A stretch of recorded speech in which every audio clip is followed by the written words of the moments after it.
तर्कस में जितने तीर हैं उतने तुम चलाकर देख लो। साथियों, तर्कस में जितने तीर हैं उतने तुम चलाकर देख लो, एक बार नहीं 1000 बार आजमा कर देख लो, हर बाजी जीत जाएंगे हम, भले ही तुम हर खाने में वजीर सजा कर देख लो। शत्रु सैनिक की तैयारी करने वाले सभी विद्यार्थियों का स्वागत है आपके अपने प्लेटफॉर्म डिवाइन आरएस एकेडमी पर। बात करेंगे हिंदी को लेकर के। जो विद्यार्थी इस चैनल के साथ में जुड़ जाएगा उसका क्वेश्चन जो है वो गलत नहीं होगा, चाहे वो जीके का हो चाहे वो हिंदी का हो। ठीक है, बिल्कुल। शुरुआत करते हैं अपने फर्स्ट क्वेश्चन के साथ में। इससे पहले चैनल पर नए तो प्लीज चैनल को सब्सक्राइब अवश्य कर लेना अगर इस बार का लक्ष्य है 4th ग्रेड। तो चलिए पहला क्वेश्चन देखिए साथियों। पहला क्वेश्चन कह रहा कि यण संधि से निर्मित शब्द नहीं है। ठीक है, इनमें से कौन सा एक शब्द है जो यण संधि का उदाहरण नहीं है? ऑप्शन ए देखिए, ऑप्शन ए स्वाधीन, ऑप्शन बी स्वागत, ऑप्शन सी स्वस्ति, ऑप्शन डी स्वल्प। कौन सा ऑप्शन यहाँ पे सही होगा साथियों कि कौन सा ऐसा शब्द है जो यण संधि का उदाहरण नहीं है? बिल्कुल, देखिए सबसे पहले हम बात करेंगे यण संधि की। ठीक है, आप किसी भी शब्द में कैसे पहचानोगे कि यहाँ पे यण संधि है, गुण संधि है, वृद्धि संधि है? बिल्कुल, हर एक संधि का अपना अपना नियम है और पहचानने का एक तरीका आपको आना चाहिए। देखिए जब भी किसी भी शब्द में साथियों, जब भी किसी भी शब्द में य और व आपको देखने को मिले, सिंपल सा तरीका है, य और व ये दो वर्ण आपको देखने को मिलेंगे। ठीक है, अब य और व इन दोनों से पहले, य और व इन दोनों से पहले अगर कोई भी आधा वर्ण आ जाए, ठीक है, य और व इन दोनों वर्णों से पहले अगर कोई भी आधा वर्ण आ जाए तो समझना वहां पे संधि कौन सी है, वहां पे अपनी यण संधि होगी। सिंपल सी पहचान है कि य और व से पहले, ठीक है, य और व वर्ण से पहले अगर कोई भी आधा वर्ण आता है तो वहां पे जो संधि होगी वो अपनी होगी यण संधि। ठीक है, ये तो होगी पहचान। अब देखिए, अब जब हम संधि विच्छेद करेंगे, ठीक है, तो आपको क्या चीजें ध्यान में रखनी है? ठीक है, जब देखो य से पहले जो आधा वर्ण आ रहा है, भाई पहचान क्या है यण की कि य और व से पहले आधा वर्ण आएगा। अब य से पहले जो आधा वर्ण आएगा उसके साथ में आपको जो है वो ई की मात्रा जोड़नी है, और व से पहले जो आधा वर्ण आएगा उसके साथ में आपको जो है वो ऊ की मात्रा जोड़नी है। ठीक है, अब मैं आपको एक एग्जांपल देता हूं इसका। ठीक है, फिर हम इसको करेंगे। देखिए जैसे एक शब्द मैंने लिखा यहाँ पे, समझिए इसको कि अपने पास में शब्द है इत्यादि, अपने पास में शब्द आ गया इत्यादि। अब देखिए, अब संधि पहचान, य से पहले आधा क्या आ रहा है, त आ रहा है, संधि कौन सी है, यण संधि है। अब देखिए यह जो है वो इससे पहले आधा क्या आ रहा है, त आ रहा है। तो मैंने आपको कहा था कि जब भी साथियों, जब भी य से पहले आधा वर्ण आ जाए उसके साथ में आपको जो है वो इस ई की मात्रा जोड़नी है। जोड़ दो। ठीक है, ई की मात्रा जोड़ी तो ये बन गया इति। क्या बन गया? क्योंकि त तो आधा था, ठीक है, त के साथ में हमने जोड़ दिया ई को तो ये बन गया इति। अब यहाँ जो या में जो मात्रा है, ठीक है, इस या के अंदर जो मात्रा है वो है साथियों आ की। ठीक है, और पीछे जो है वो है दी, तो ये बन जाएगा आदि। ठीक है, इस प्रकार से जो इत्यादि का संधि विच्छेद होगा वो होगा इति प्लस आदि। कहने का मतलब है कि य और व से पहले आधा वर्ण, और अगर य से पहले आधा वर्ण है तो जोड़ना ई को उस आधे वर्ण के साथ में, और अगर व से पहले कोई आधा वर्ण है तो उसके साथ में आपको जो है वो ऊ की मात्रा जोड़नी है। अब हम आते हैं यहाँ पे, अब हम समझते हैं, ये तो होगी यण संधि की जो है वो पूरी थ्योरी। अब देखते हैं कि इनमें से साथियों, इनमें से कौन सा जो है वो यण संधि का उदाहरण नहीं है। तो देखो व से पहले यहाँ भी आधा वर्ण है, यहाँ भी व से पहले आधा वर्ण है, यहाँ भी व से पहले आधा वर्ण है, यह भी व से पहले आधा वर्ण है। बिल्कुल, एग्जाम में आपको इसी प्रकार के जो एग्जाम्पल हैं वो देखने को मिलेंगे। तो समझना, जैसे अब आपको क्या करना है कि संधि विच्छेद करके देखना है। ठीक है, इस प्रकार के शब्दों में आपको जो है वो संधि विच्छेद करके देखना है। तो देखिए, जब हम इस स्वाधीन का संधि विच्छेद करेंगे तो मैंने कहा था कि अगर व से पहले आधा वर्ण है तो उसके साथ में आपको ऊ की मात्रा जोड़नी है। ये तो क्लियर है। अब जब हम इस स के साथ में ऊ की मात्रा जोड़ेंगे तो ये बन तो जाएगा सु, लेकिन पीछे जो शब्द बचेगा वो बचेगा आदीन। क्या बनेगा? आदीन बनेगा। लेकिन आदीन ये है, आदीन जो है ये साथियों कोई शब्द नहीं होता है। ठीक है, यानी कि इस प्रकार का जो आदीन है ये कोई शब्द नहीं होता है। ठीक है, फिर देखिए, जैसे हम स्वागत का संधि विच्छेद करते हैं, ठीक है, जब हम स्वागत का संधि विच्छेद करते हैं तो ये बन जाएगा क्या, ये बन जाएगा सु और प्लस आगे आ जाएगा आगत। तो सु प्लस आगत यानी कि ये जो है वो अपना यण संधि का उदाहरण है, क्योंकि वह से पहले आधा क्या स आ रहा है, स के साथ में हमने जोड़ा उ तो बन गया सु, और आगे जो पीछे जो शब्द निकलेगा वो निकलेगा आगत। ठीक है, तो सु प्लस आगत यानी कि स्वागत। फिर देखिए अगला जो है वो है सवस्ती। अब देखिए सवस्ती व से पहले जो है वो क्या रहा है, व से पहले आधा स है, तो मात्रा जोड़ दो ऊ की, तो ये बन गया सु प्लस आगे हमने जो शब्द बाहर निकला वो अपना निकल गया अस्ति। ठीक है, तो सु प्लस अस्ति यानी कि सवस्ती। फिर देखिए ये जो स्वल्प है इसको सॉल्व करते हैं, इस स्वल्प को, तो ये बन जाएगा सु, इसको मैं यहाँ पे लिखता हूँ। ठीक है, तो स के साथ में जुड़ा ऊ, तो ये बन गया सु प्लस आगे व में किसकी मात्रा है, अ की, व में मात्रा है अ की, और आगे ल और प, तो ये बन गया सु प्लस अल्प। तो इस प्रकार से इसका संधि विच्छेद हो जाएगा। लेकिन अपना जो कौन सा नहीं है, तो यहाँ पे ये जो स्वाधीन वर्ण है, ये जो स्वाधीन वर्ण है ये साथियों यण संधि का नहीं है, क्योंकि अधीन जो है ये कोई वर्ण नहीं होता है, अधीन होता है। अधीन जो होता है वो एक शब्द होता है, लेकिन अधीन जो है ये कोई शब्द नहीं होता है। ठीक है, तो इस प्रकार से इस स्वाधीन के अंदर जो संधि है वो कौन सी अपनी, यानी कि इस स्वाधीन के अंदर है सव प्लस अधीन। ठीक है, तो यहाँ पे देखिए, यहाँ पे मैं लिख देता हूँ सव प्लस अधीन। ठीक है, तो ये जो स्वाधीन है ये साथियों इसके अंदर जो संधि है वो है सव प्लस अधीन, यानी कि देखो व में क्या है, अ की मात्रा, व में किसकी मात्रा, एक सेकंड, व के अंदर जो मात्रा है वो है अपने पास में अ की मात्रा, बिल्कुल व के साथ में अ की मात्रा है, प्लस इधर अ जो है ये इस प्रकार से लिख देंगे, तो अ और अ दोनों मिलकर के, यानी कि अ और अ दोनों मिलकर के आ का निर्माण करते हैं साथियों। अ और अ दोनों है वो मिलकर के आ का निर्माण करते हैं। और जिस शब्द के बीच में आपको जो है वो इस प्रकार की आ की या इस प्रकार से बड़ी ई की या इस प्रकार की बड़े ऊ की मात्रा जब भी देखने को मिलती है, तो वहां पे जो संधि होती है वो अपनी होती है दीर्घ स्वर संधि। ठीक है, तो यहाँ पे इस स्वाधीन शब्द के अंदर साथियों, इस स्वाधीन शब्द के अंदर यण संधि न होकर के अपनी कौन सी है, दीर्घ स्वर संधि है, क्योंकि बीच में जो है वो आ की मात्रा यहाँ पे आ रही है और आदिन जो है वो कोई शब्द नहीं होता है। ठीक है, तो एक तो आपको यण संधि है वो आराम से यहाँ पे समझ में आ गई होगी, और जो है वो आगे हम और जो संधि आएगी उसको है वो कंटिन्यू पढ़ते हुए चलेंगे। चलिए अगला क्वेश्चन देखिए। अगला है कि निम्नलिखित में से किस शब्द के अंदर एक व्यंजन संधि है। ठीक है, इनमें से किस शब्द के अंदर जो है वो साथियों अपनी व्यंजन संधि है। समझिए व्यंजन संधि कौन सा के अंदर है, नमस्ते, नीरस, तदानुसार या फिर अत्याचार। तो कौन सा शब्द यहाँ पे से होगा। ठीक है, किस शब्द के अंदर साथियों व्यंजन संधि है। देखिए सबसे पहले हम बात करेंगे नमस्ते की।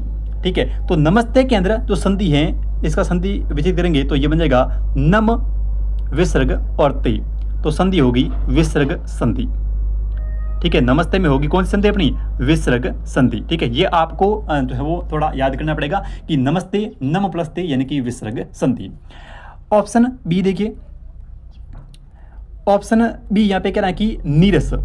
ठीक है, नीरस के अंदर भी वही है, नीरस के अंदर भी साथियों विसर्ग संधि, ये जो नीरस है ये भी एक विसर्ग संधि का उदाहरण है। ठीक है, तो नीरस का जो संधि विच्छेद होगा वो नी, ध्यान रखना, छोटी है, फिर विसर्ग है और आगे जो है वो मूल शब्द आ जाएगा रस, तो इसके अंदर भी जो है वो ये एक विसर्ग संधि का उदाहरण है। ठीक है, नीरस में ध्यान ये रखना कि हमेशा नी जो है वो छोटी आएगी, यानी कि नीरस का जब हम संधि विच्छेद करेंगे तो नी जो है वो आएगा छोटा।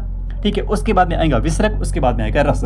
तो नीरस और नमस्ते ये दोनों जो हैं वो अपने विसर्ग संधि के एग्जाम्पल है, यानी कि विसर्ग संधि के उदाहरण है। आगे ऑप्शन सी देखिए, तदनुसार।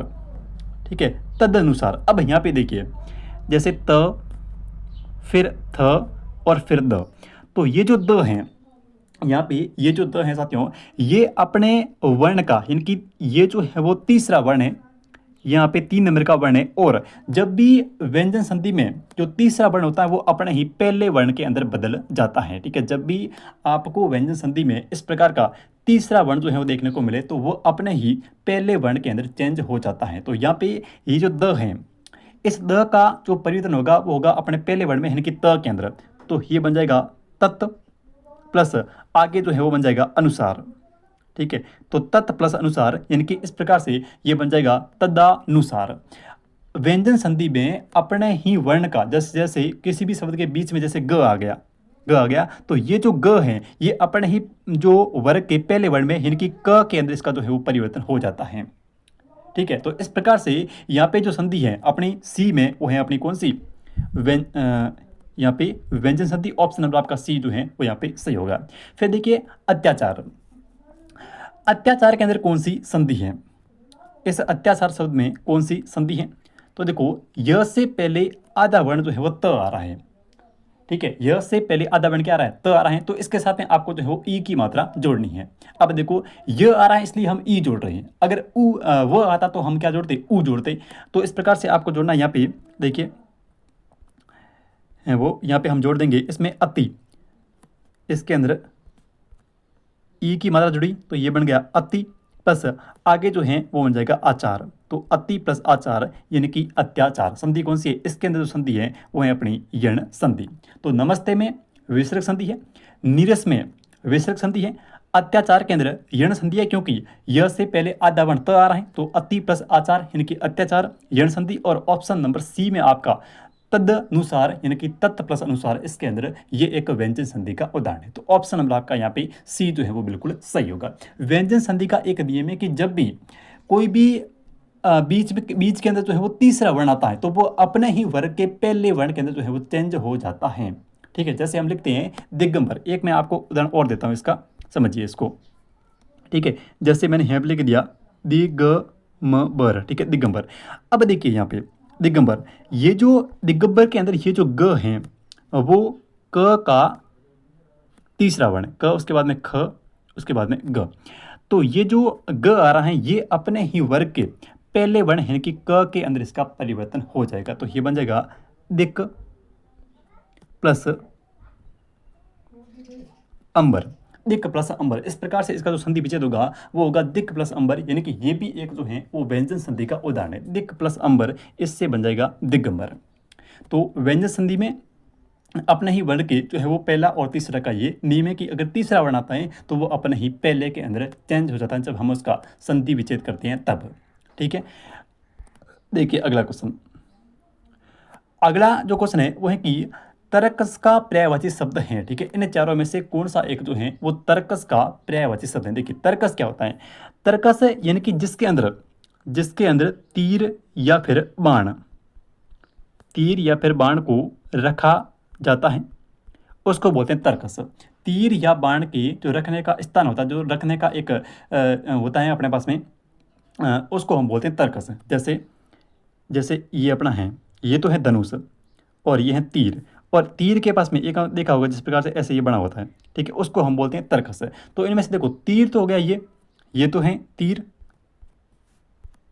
ये तो हो गया तीर, उसके बाद में ये जो है वो इसको हम बोलते हैं धनुष, ठीक है, ये जो है वो इसको बोलते हैं प्रत्यांशा, ये लिखे हुए प्रत्यांशा और निस्संग। तो इस तर्कस का जो पर्यायवाची है वो है अपना निस्संग। तो ऑप्शन नंबर आपका जो है वो यहाँ पे डी से होगा, निस्संग। एक क्वेश्चन आता है कि बार कि कोदंड जो है वो किसका पर्यायवाची है, ठीक है, क्वेश्चन आता है कि कोदंड जो है वो किसका पर्यायवाची, तो कोदंड जो है ये इस धनुष का पर्यायवाची शब्द है। कोदंड जो है वो साथियों इस धनुष का एक पर्यायवाची शब्द है कोदंड, ठीक है। तो यहाँ पे आपसे पूछा है तर्कस का, तो ऑप्शन नंबर आपका जो है वो डी से हो जाएगा, निस्संग। आगे बढ़ते हैं और देखते हैं अगले क्वेश्चन। उससे पहले बात कर लेते हैं इस तर्कस के और कौन कौन से पर्यायवाची हैं। तो तर्कस में एक तो तर्कस के पर्यायवाची में एक तो तूर्ण, एक तुनीर, एक त्रोण, एक निसंग, एक इसूदी और एक जो है वो उपासंग। ये सभी जो शब्द हैं वो अपने इस तर्कस शब्द के पर्यायवाची शब्द हैं, ठीक है। इनमें से जो तूर्ण है, तुनीर है, त्रोण है, निसंग है, इसूदी है और उपासंग है, ये सभी जो हैं वो इस तर्कस शब्द के पर्यायवाची शब्द है। तो यहाँ पे जो आपका कौन सा इसमें मिल गया, निसंग जो है वो मिल गया था वहाँ पे, तो वहाँ पे आपका ऑप्शन डी से था, ये निसंग। आगे बढ़ते हैं और देखते हैं अगला क्वेश्चन।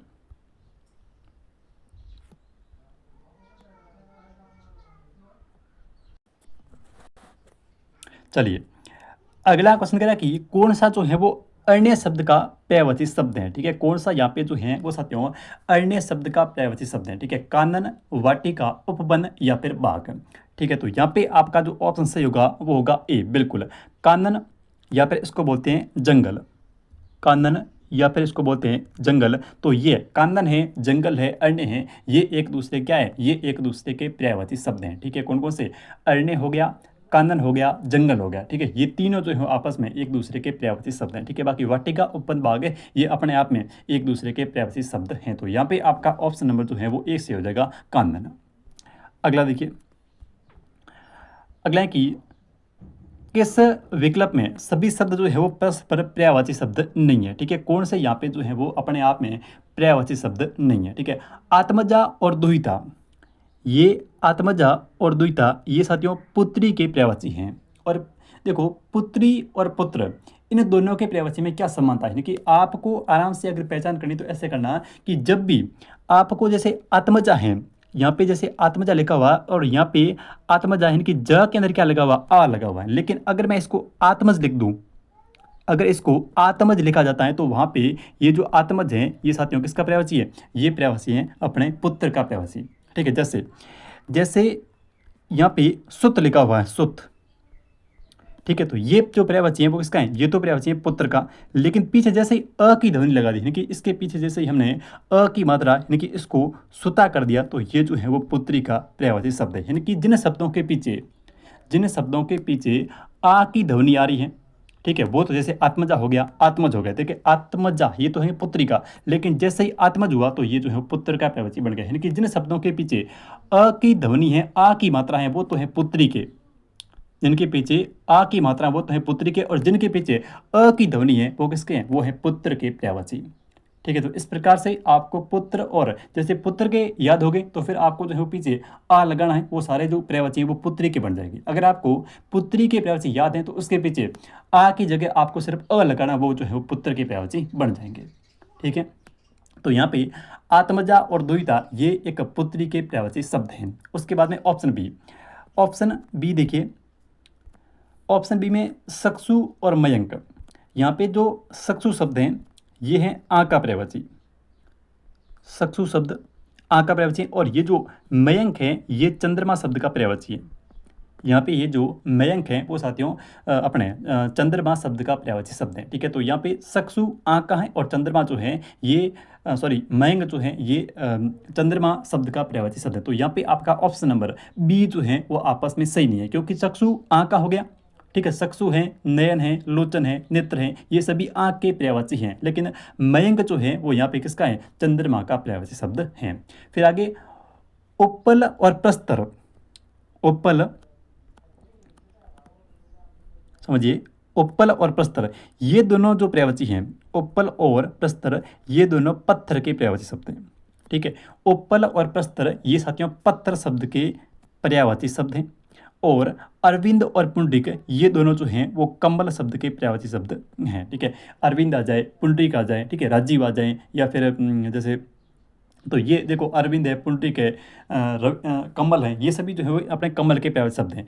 फिर देखो उपल, इसमें देखना ध्यान से कि उपल और प्रस्तर ये तो है पत्थर के, लेकिन उपल की जगह अगर उत्पल आ जाए, उपल की जगह अगर शब्द उत्पल आ जाएं तो ये उत्पल जो हैं ये साथियों जो उत्पल शब्द है ये इस कम्बल का पर्यायवाची शब्द हैं, ठीक है। देखो यहाँ पे आपका कंफ्यूजन होगा कि उपल जो है वो तो है पत्थर का पर्यायवाची, उपल जो है वो तो है किसका, पत्थर का, यानी कि पत्थर का पर्यायवाची है। लेकिन अगर उत्पल आ जाए तो उत्पल जो है वो साथियों कम्बल शब्द का पर्यायवाची शब्द हैं, ठीक है। तो उपल में और उत्पल में आपको जो है वो डिफरेंट यानी कि भिन्नता जो है वो पता होनी चाहिए कि उत्पल कमल का है और उपल जो है वो पत्थर का पर्यायवाची शब्द है।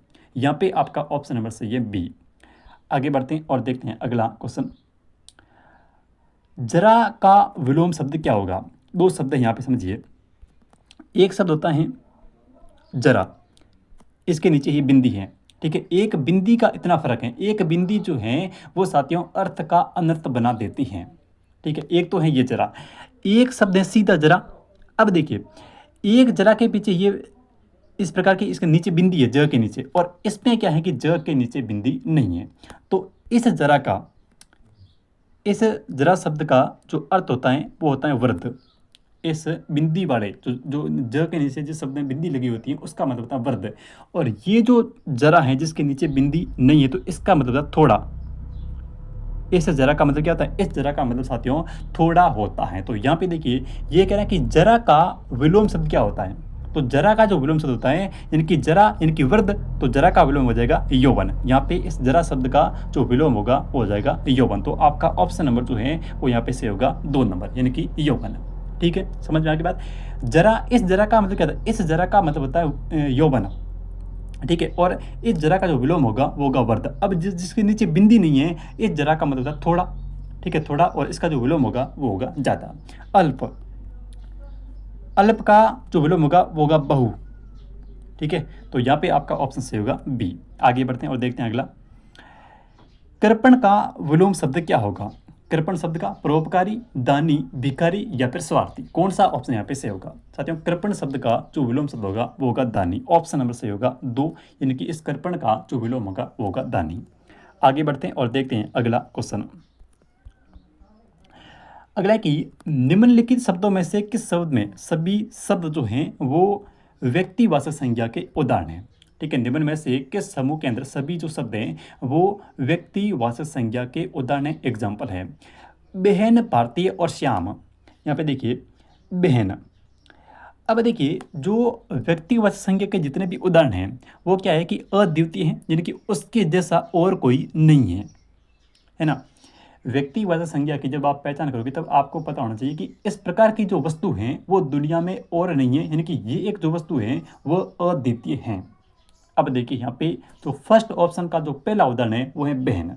अब बहन जो है वो कोई भी हो सकती है, आपकी हो सकती है, मेरी हो सकती है। तो यहाँ पे आपका जो बहन है ये साथियों किसका उदाहरण है? ये अपना जातिवाचक संज्ञा का एग्जाम्पल है।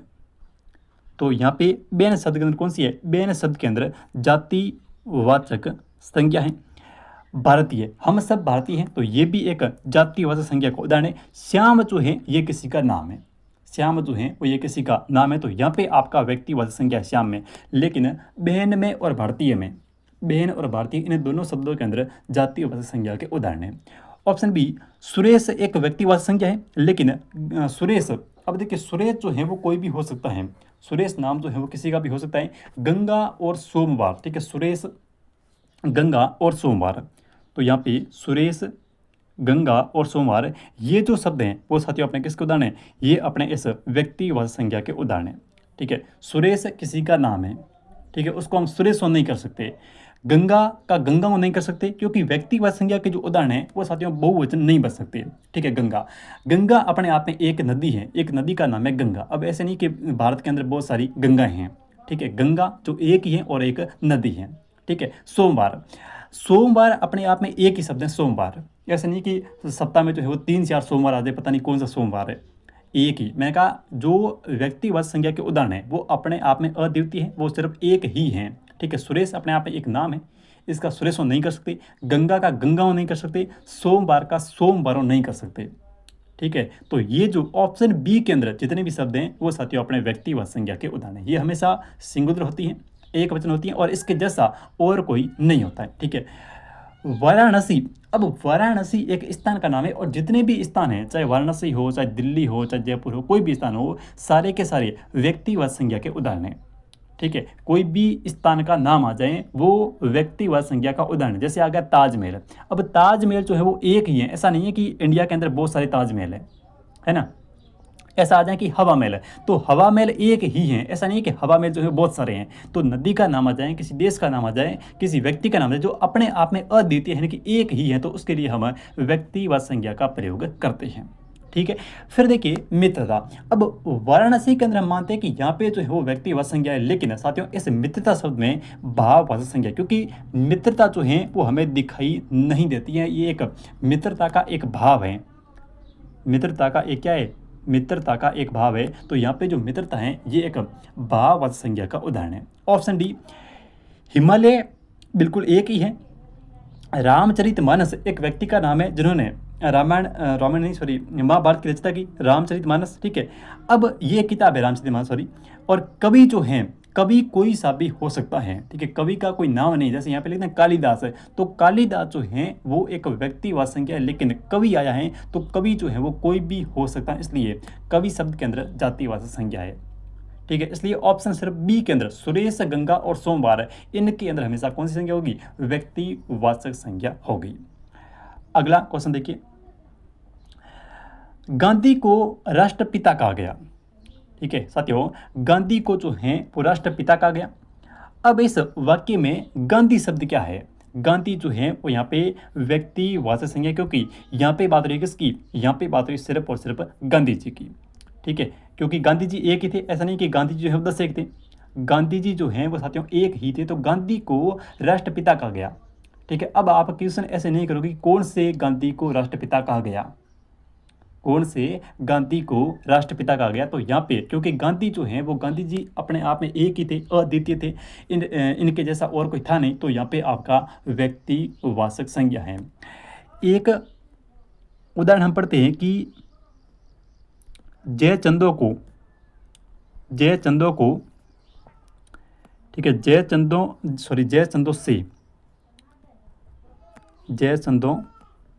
से देश को हानि पहुंचती है, हानि या फिर हानि होती है। ठीक है, हानि होती है। अब देखिए, जयचंदों से देश को हानि होती है, तो यहाँ पे ये जो जयचंद शब्द है, ठीक है, ये जो एक जयचंद क्या था, जयचंद एक व्यक्ति का नाम था, तो यहाँ पे इस पर्टिकुलर जयचंद की बात नहीं हो रही है। यहाँ पे जो साथियों हैं इस जयचंद की बात नहीं हो रही है, यहाँ पे ऐसे लोगों की बात हो रही है जो आतंकवादी हैं या फिर जो अपने देश के खिलाफ हैं। ठीक है, तो इस प्रकार के शब्दों में हमेशा कौन सी होगी? इस प्रकार के शब्दों में हमेशा जो है वो अपनी व्यक्तिवाचक ना होकर के जातिवाचक संज्ञा होती है। ठीक है, तो यहाँ पे आपका गांधी का वचन, तो ऑप्शन ए से होगा, यहाँ पे व्यक्तिवाचक संज्ञा है। आगे देखिए अगला क्वेश्चन। अगला है कि पुरुषवाचक सर्वनाम में से कौन सा असत्य है? पुरुषवाचक जो सर्वनाम होते हैं वो होते हैं 3 प्रकार के। ठीक है, प्रकार होते हैं 3। पहला जो होता है वो होता है उत्तम पुरुष, उत्तम पुरुष। सेकंड जो होता है वो होता है मध्यम पुरुष। और तीसरा जो होता है वो होता है अन्य पुरुष। तो यहाँ पे कौन सा नहीं है? उत्तम है, मध्यम है, अन्य नहीं। तो ऑप्शन नंबर आपका जो है वो यहाँ पे 1 से होगा, संबंध पुरुषवाचक सर्वनाम, ये होता नहीं है। ठीक है, आगे है अगला क्वेश्चन, और इसका आंसर जो है वो आप सभी को देना है। और क्वेश्चन आपके लिए है कि निम्नलिखित में से किस विकल्प में सभी शब्द सर्वनाम पुरुषवाची हैं? ठीक है, कौन सा ऐसा विकल्प है जिसके अंदर सभी सर्वनाम जो हैं वो पुरुषवाची हैं? हम, तुम, ये, वे, मैं, आ, कुछ, यो, यह, या फिर जो कोई, वह, स्वयं, या फिर मैं, तुम, आप और किसी। ठीक है, इनके अंदर कौन से शब्द जो हैं वो सारे के सारे पुरुषवाचक सर्वनाम है। ठीक है, मिलते हैं एक नई क्लास में, तब तक के लिए जय हिंद, जय भारत।